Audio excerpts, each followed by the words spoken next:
Chers amis, chers frères et sœurs, bonjour. Vous avez compris qu'aujourd'hui, je vais tenter d'explorer ce texte, voir la face de Dieu, rechercher la face de Dieu. L'origine de cette réflexion vient d'un colloque qui a eu lieu récemment, colloque qui réunissait des protestants et les juifs, les différentes tendances juives d'ailleurs. Le thème était « Regard croisé ». Quel regard nous portons sur le peuple juif, quel regard les juifs portent sur les protestants en général. J'ai retenu plusieurs choses de ça fort intéressantes, j'aurai l'occasion de vous en parler. C'est toujours intéressant de réfléchir avec des gens qui ont, comme les protestants, l'amour de la parole de Dieu. L'amour de ce texte, le respect vis-à-vis de ce texte, et en particulier, un thème que j'ai retenu, c'est que pour, j'allais dire, les Juifs en général, la communauté juive, chaque texte biblique peut avoir au moins 70 interprétations. Ceci montrant la richesse du texte, mais le texte est unique. Et donc leur devoir, c'est de prendre ce texte, à la limite ils le connaissent par cœur, et essayer de comprendre ce que Dieu veut dire au travers de ce texte. Et c'est ce que je vous propose au travers de ce thème qui, finalement, est d'abord un commandement. « Tu n'auras pas d'autre Dieu devant ma face ». Ça peut se comprendre de différentes manières. Vous allez me dire, oui, on peut avoir des dieux encore de notre temps, même si c'était certainement plus fort comme thème du temps du peuple juif, à l'époque où ça a été écrit par Moïse. Mais ce que je voudrais, le point sur lequel je voudrais insister, c'est devant ma face. Le thème étant, attention, ne projetons pas Dieu sur sa face. Un théologien a dit un jour, Dieu a créé l'homme à son image et l'homme le lui a bien rendu.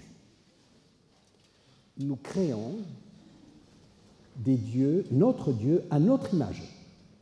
Et attention, ces images de Dieu, ces faces de Dieu, peuvent être multiples. Premier point, le terme Elohim, qui est la traduction de ce fameux tétragramme, que je ne prononcerai pas par respect pour le peuple juif, qui ne prononce pas, vous savez, ces 4 lettres, donc on rajoute des voyelles, Elohim. Le terme Elohim est toujours au pluriel et va se conjuguer au singulier. Et le terme visage ou face, quand il s'applique à Dieu, est toujours multiple. C'est toujours un pluriel. C'est curieux. On dit le visage de quelqu'un. Il faudrait dire, si vous prenez le terme biblique, les visages. C'est-à-dire qu'il y a plusieurs approches. Et remarquez, avec ce texte étonnant, presque contradictoire, que nous venons de lire immédiatement après Moïse, qui a écrit « Donc tu n'auras pas d'autre Dieu devant ma face », il nous est dit de lui, au chapitre 33 de l'Exode et au verset 11, qu'il parlait, le Seigneur, tétragramme, parlait à Moïse face à face, comme on parle à un ami. Face à face. Je vous parle face à face. Et c'est comme ça que Dieu parlait. Mais à un moment donné, immédiatement après, il nous est dit que Moïse va faire une demande à Dieu. Curieuse, non? Il parlait à Dieu face à face. Et il dit à Dieu, fais-moi voir ta gloire. Vous voyez la différence? Maintenant, il veut voir. La demande est incongrue. Mais Dieu accepte, et la réponse est étonnante. Dieu dit, il répondit, je ferai passer devant toi toute ma bonté, et je proclamerai devant toi le nom du Seigneur. C'est le fameux tétragramme, c'est extraordinaire, je ferai grâce. Notons le terme aussi, c'est pas je fais, c'est je ferai, c'est presque au pluriel. à qui je fais grâce et compassion à qui je ferai compassion. Et il rajouta, tu ne pourras pas voir ma face, car l'être humain ne peut me voir et vivre. Il parlait face à face. Et il est en train de lui dire, tu ne peux pas voir ma face et vivre. Vous comprenez ça? Dieu est en train de dire à Moïse, lorsque tu rentres dans le plan de Dieu, ce qui était le cas de Moïse, le plan de Dieu, c'était de libérer le peuple. Et c'était de l'amener à adorer Dieu.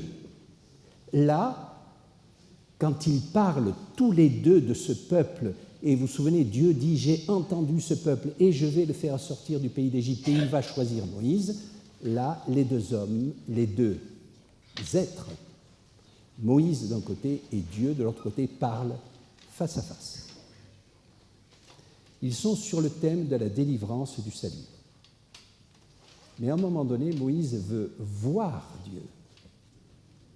Mais si on voit Dieu, on va projeter sur Dieu ce qui est en nous. Et ça, c'est pas possible. Ça voudrait dire qu'on aurait la capacité de comprendre toute l'étendue de qui est Dieu. Impossible. Et l'homme ne peut pas vivre ça. Il ne peut pas vivre ces sortes de contradictions d'un Dieu immensément bon, mais un Dieu qu'on dit tout-puissant, mais qui laisse le mal sur cette terre. Ces contradictions ne peuvent être vécues, et Dieu dit, pour l'instant, on va parler du salut de ce peuple. Et là, tu parles face à face avec moi. Souvenez-vous, c'est un sujet qui a été posé à Jésus. Quelqu'un lui a dit, Philippe lui a dit, Seigneur, fais-nous voir le Père. Vous connaissez la réponse? Elle est simple. Jésus dit, celui qui m'a vu a vu le Père.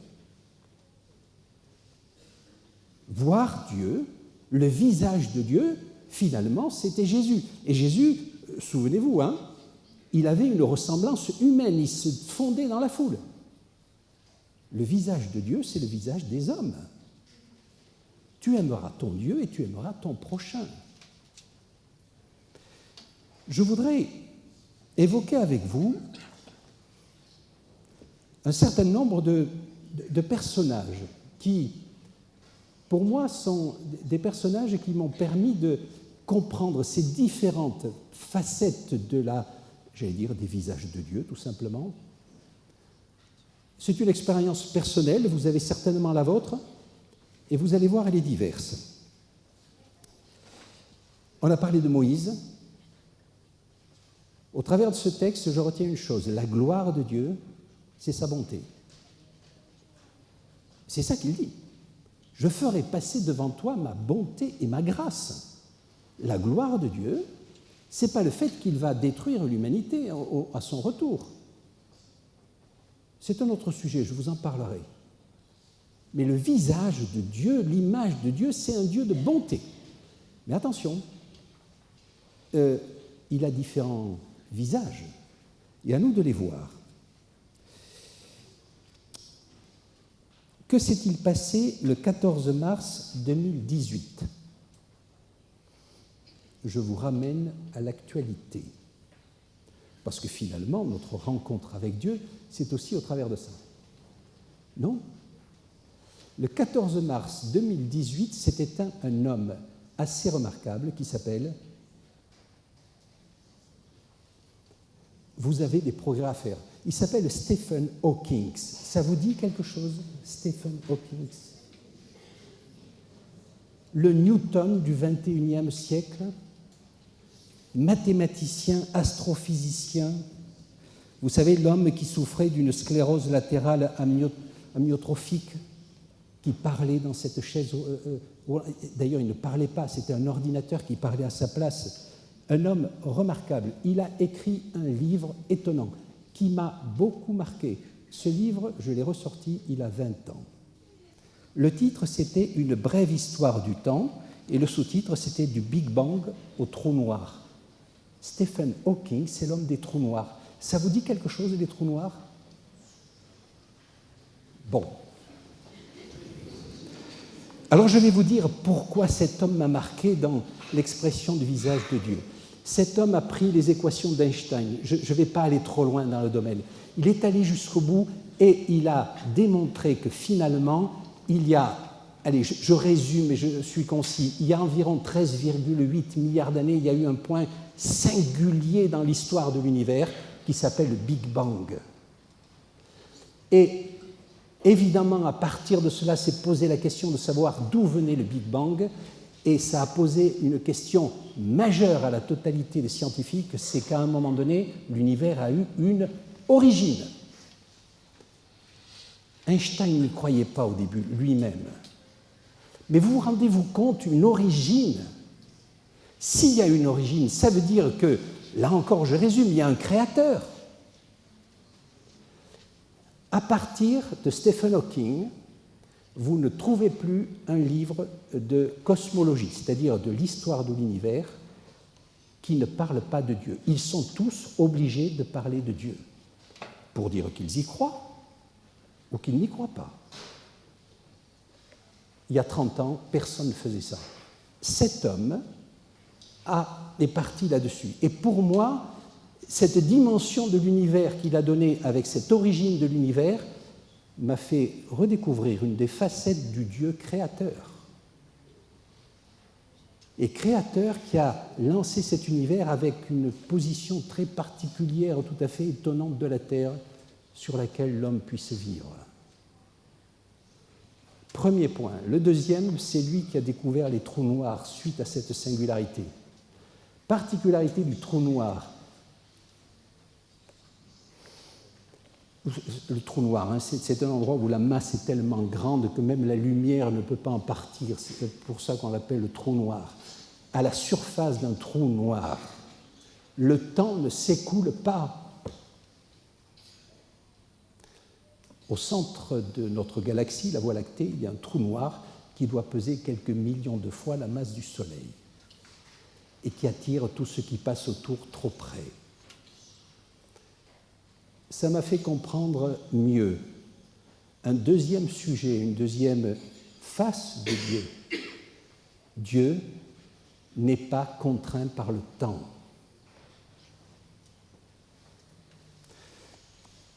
Le temps ne passe pas dans un trou noir. Et quand il nous dit « je reviens bientôt », s'il nous dit « je reviens demain », on parle de quel temps? Du sien ou du mien?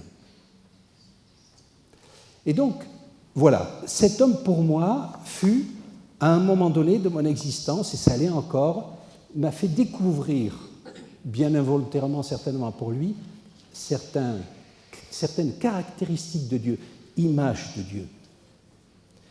Le 4 avril 1968, que s'est-il passé? Nous fêtons aujourd'hui, 50 ans plus tard, la mort d'un homme qui s'appelle le pasteur Martin Luther King. Ça vous dit quelque chose, le pasteur Martin Luther King? Assassiné, pasteur baptiste, qui s'est battu pourquoi? Pour les droits de l'homme, pour la liberté de conscience, mais surtout pour les droits de l'homme. Et je vous invite le 13 octobre prochain, ici, dans ce temple, nous aurons une réunion avec des protestants, des juifs, des adventistes évidemment, sur les droits de l'homme, portés par un homme qui, en plus de ça, militait avec la non-violence. Et il en est mort. Quand Jésus nous dit que tous les hommes sont égaux, quand il va vivre ça, en s'occupant des plus déshérités, des pauvres, des femmes, le problème de la couleur de la peau ne se posait pas pour lui, il se posait pour Martin Luther King. Et c'est grâce à lui que les droits de l'homme ont largement augmenté aux États-Unis, même si on n'est pas arrivé au bout encore. Son combat m'émeut, il en est mort. Et il me donne une image de ce Dieu qui se bat pour libérer son peuple, comme l'a fait Moïse, comme l'a fait Martin Luther King. Martin Luther King n'avait pas que des qualités, certainement, mais il est un exemple de ce qu'a été la vie du Seigneur pour lui. Il était pasteur, je vous l'ai dit, pasteur baptiste. Il y aura une exposition sur sa vie dans ce temple.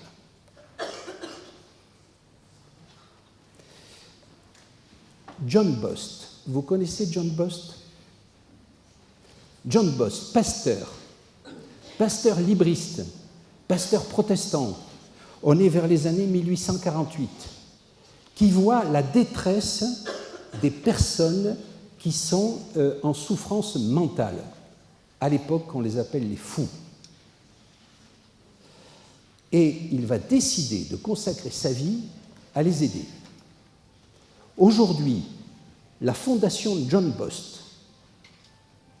héberge en permanence environ 1800 personnes des polyhandicapés mentaux et physiques. J'ai eu l'occasion de visiter leur centre qui se trouve à La Force, pas très loin de Bergerac, dans le midi de la France. La devise de cet homme était la suivante. Il y a 2000 professionnels qui gèrent ceci, et la devise toujours en vigueur est la suivante. Ceux que tous repoussent, je les accueillerai au nom de mon maître, sans mur ni clôture, et je mettrai des fleurs sur leur chemin.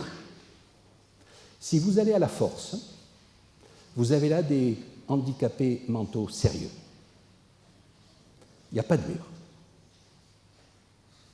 Et il y a des fleurs partout. Et au centre, il y a une église.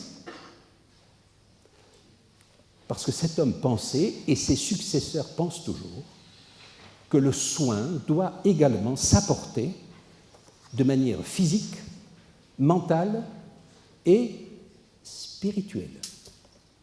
Ça vous dit quelque chose, ça? Cet homme m'inspire. Il n'avait pas que des qualités. Il était très dur, paraît-il, assez brutal. Mais finalement, n'était-il pas, dans sa voix, l'expression à un moment donné du visage de Dieu, qui est la compassion, qui est l'amour, qui est la grâce? Et il l'a tout simplement mis en pratique.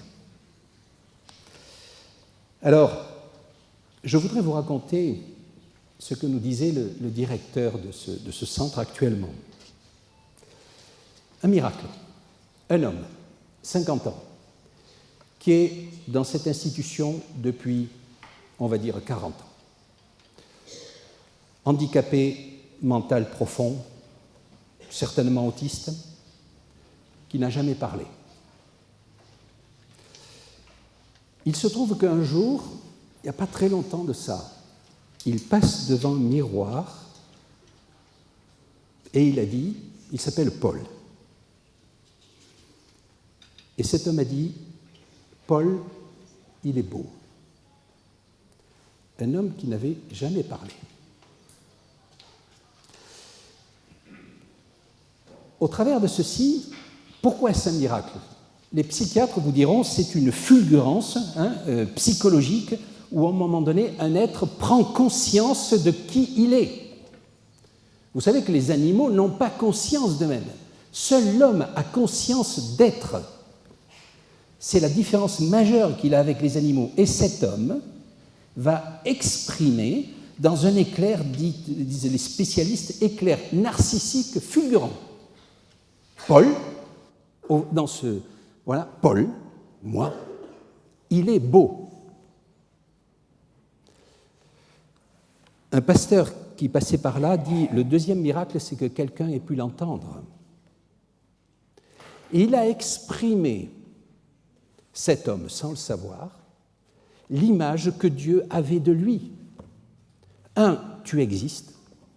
2, tu es beau. Avec ton handicap d'autiste depuis 50 ans. John Bost me fait découvrir l'image de l'amour inconditionnel de Dieu, y compris vis-à-vis de personnes que je ne comprends pas. Et me fait retourner à un sens de l'humilité tout à fait étonnant. Je voudrais terminer par une parabole. Certains ne prennent pas ça comme une parabole, mais je vais vous montrer que c'est une parabole. Et je vais demander à ce qu'on lise ce texte maintenant. Matthieu 25, versets 31 à 46. Lorsque le Fils de l'homme viendra dans sa gloire avec tous les anges, il s'assiera sur le trône de sa gloire. Toutes les nations seront assemblées devant lui. Il séparera les uns d'avec les autres, comme le berger sépare les brebis d'avec les boucs. Et il mettra les brebis à sa droite et les boucs à sa gauche.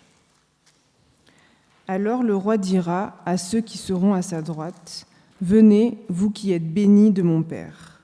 Prenez possession du royaume qui vous a été préparé dès la fondation du monde. Car j'ai eu faim et vous m'avez donné à manger. J'ai eu soif et vous m'avez donné à boire. J'étais étranger et vous m'avez accueilli. J'étais nu et vous m'avez vêtu. J'étais malade et vous m'avez visité. J'étais en prison et vous êtes venus vers moi. » Les justes lui répondront, « Seigneur, quand avons-nous vu avoir faim et t'avons-nous donné à manger, ou avoir soif et t'avons-nous donné à boire? Quand avons-nous vu étranger et t'avons-nous recueilli, ou nu et t'avons-nous vêtu?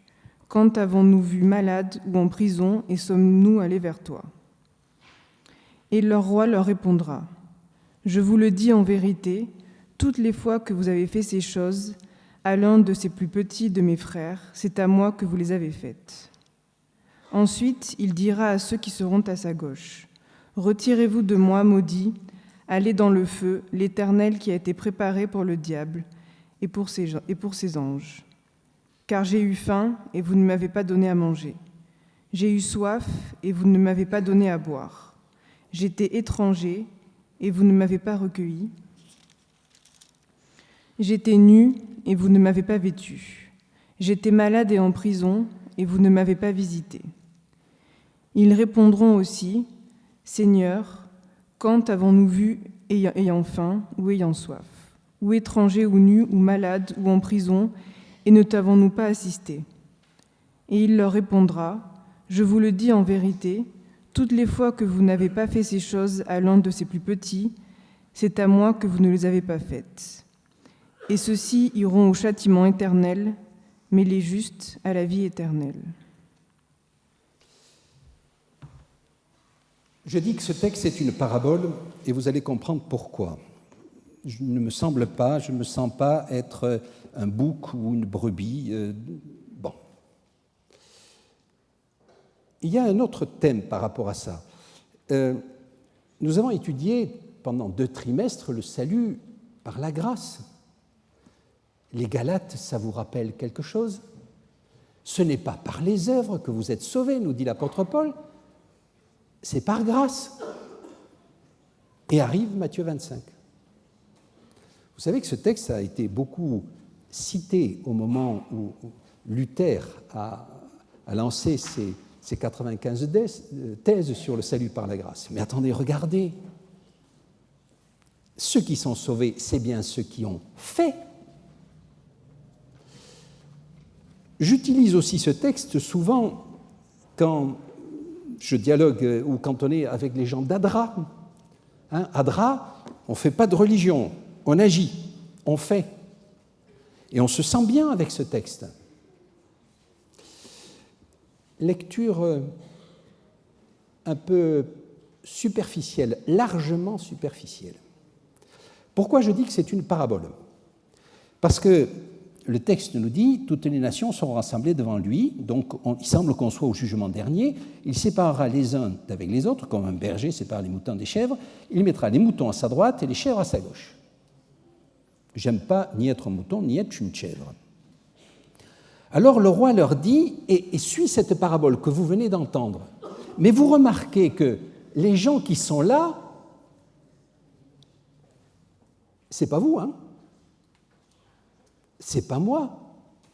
Ils n'ont pas lu Matthieu 25, ces gens-là, puisqu'ils ne savaient pas qu'il y avait le visage de Jésus vers les autres. Ça pose un problème, non? si vous prenez ça au pied de la lettre. Vous comprenez ce que je veux dire? Parce que vous connaissez maintenant cette parabole. Et vous avez compris que ce qui est important, c'est qu'est-ce qui motive l'action. Et ces gens-là ne semblent pas le savoir. Donc il y a un problème. Donc, c'est une parabole. Et donc, que veut dire Jésus au travers de ça? Il veut nous dire, et ça, en tant que protestants, on l'a bien compris, c'est que ce qui importe, ce n'est pas tant l'acte que ce qui conditionne l'acte. Et donc, c'est que ces personnes-là, au travers de ce qu'ils ont vécu, ont vu dans le visage des autres, ils l'ont vu ou ils ne l'ont pas vu, mais c'était le visage des autres, c'est le visage de Dieu. Puisqu'il dit, si vous ne l'avez pas fait, ou si vous l'avez fait, c'est à moi que vous l'avez fait. Donc les autres, c'est Dieu. Souvenez-vous, les commandements de Dieu se résument. Tu aimeras ton Dieu et tu aimeras ton prochain. C'est symétrique par rapport à ça. Et pourquoi? C'est parce que le prochain, à un moment donné, va représenter Dieu au travers de ça. Si tu n'es pas capable de faire ça à ton prochain, comment peux-tu dire que tu le fais à Dieu, puisque je suis là à côté? Deuxième point plus subtil. Donc on revient quand même sur le salut par la grâce. Quand même. Avons-nous bien lu le texte? Et c'est récemment que j'ai découvert ça. On va commencer par les méchants. Vous regardez à la fin, il leur répondit, je vous le dis, dans la mesure. Il s'adresse aux mauvais. Vous n'avez pas fait ceci pour l'un de ces plus petits, c'est à moi que vous ne l'avez pas fait. Alors je prends ça au quotidien. Tout à l'heure, vous sortez, où ça s'est passé, un mendiant dans la rue. Vous ne lui avez pas donné une pièce, parce que vous en avez assez, parce que vous n'avez pas donné une... Vous ne l'avez pas fait à l'un de ses plus petits, à l'un seul. C'est foutu. Vous êtes dans l'enfer éternel. C'est quoi ce Dieu? Parce qu'une fois, j'ai oublié de donner à un pauvre dans la rue, c'est ce qu'il dit. Alors on va prendre le verset avant, où il dit, quand tu as vu avoir foi, nous t'avons vu malade, et le roi leur répondit, je suis au verset 40, Amen, je vous le dis, dans la mesure où vous avez fait cela pour l'un de ces plus petits. Un seul. Si pour un seul de ces plus petits, vous avez vu la face de Dieu au travers de ceci, alors vous serez sauvés. J'appelle ça la grâce. Et la grâce inconditionnelle de Dieu. Donc ce texte, quand vous le regardez bien, n'est pas un texte sur le salut par les œuvres, mais c'est le salut par la grâce d'un Dieu qui va vous faire quelque chose pour vous et qui va nous sauver au travers de cette vision que nous aurons des autres. C'est en ça que c'est une parabole. Ne la prenons pas, encore une fois, au pied de la lettre, mais je retrouve le pendant de ce que que Dieu disait à Moïse, ma gloire, c'est la grâce. Ma gloire, c'est la bonté et c'est la bénignité. Alors oui, une fois qu'on a compris ça, qu'est-ce qu'on fait de notre vie?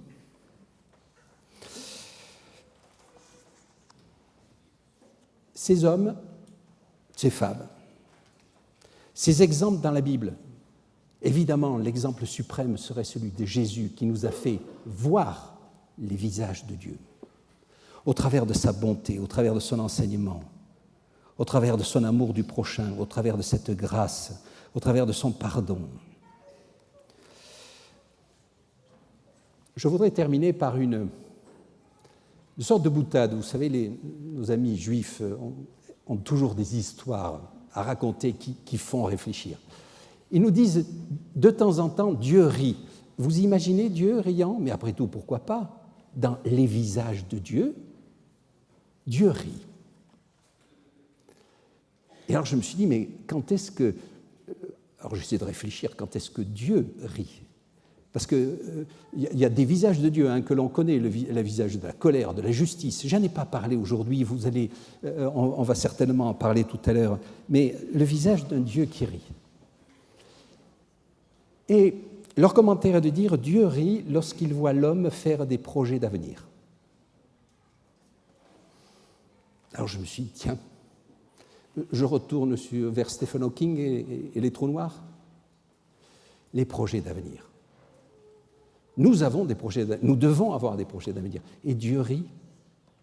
Dieu rit parce que notre temps n'est pas le sien. Que lorsque je vous ai raconté l'histoire de Paul, je pensais que certains riraient. Moi, j'ai ri la première fois que j'ai entendu cette histoire. Mais on rit de quoi? Non, on rit de cette découverte qu'un homme, à un moment donné, après 50 ans d'existence, est en train de prendre conscience de son existence et finalement se trouve beau au travers de ceci. Et je me suis dit, mais est-ce que ce n'est pas ce qui se passe en ce moment avec Dieu? Il nous voit essayer de réfléchir sur lui. Je pense qu'il doit rire quand il nous entend dire « j'ai la vérité ». Je crois que ça doit le faire rire beaucoup. Je pensais à un moment donné que ça le mettrait en colère, mais ce n'est pas ça. Il rit. Il rit. Vous êtes sur le bon chemin, mais du rire que l'on a vis-à-vis d'un enfant qui découvre quelque chose, mais qui manifestement va se heurter à un certain nombre de difficultés, mais on se dit finalement, il apprend au travers de ça. Ma conclusion, acceptons que Dieu ait plusieurs visages. Ne projetons pas notre simple image ou une simple image sur la face de Dieu. Dieu est plus vaste que ce que nous pouvons l'imaginer, plus grand que ce que nous pouvons l'imaginer, plus bon que ce que nous pouvons l'imaginer, et en même temps plus juste que ce que nous pouvons l'imaginer. Si nous voulons raisonner avec nos catégories, on n'en sortira pas. Et il faut que nous admettions ceci. Nous avons l'éternité pour le comprendre. Je terminerai. J'ai invoqué la présence de Dieu ce matin. Je crois qu'il était là. Peut-être qu'il a ri de ce sermon. Peut-être. Mais après tout, s'il a ri, c'est qu'il m'a écouté. Et qu'il a vu la démarche que j'ai pu avoir, la démarche que nous avons, la démarche que je vous encourage à avoir, de trouver dans les autres cette image de Dieu qu'il nous propose, cette image de bonté, de grâce, de découverte, d'aider les autres, de servir les autres comme Jésus l'a fait. C'est ce que je vous propose pour l'année qui vient, puisque nous sommes en période de nomination en ce moment, où on va vous solliciter pour prendre un certain nombre de responsabilités. Ce service, j'allais dire gracieux, gratuit, qui vous permettra de découvrir vis-à-vis des autres, chez les autres, cette grâce que Dieu a faite, comme il l'a faite à Paul, en l'occurrence à la Fondation John Post. Que Dieu nous aide, que Dieu vous aide. Amen.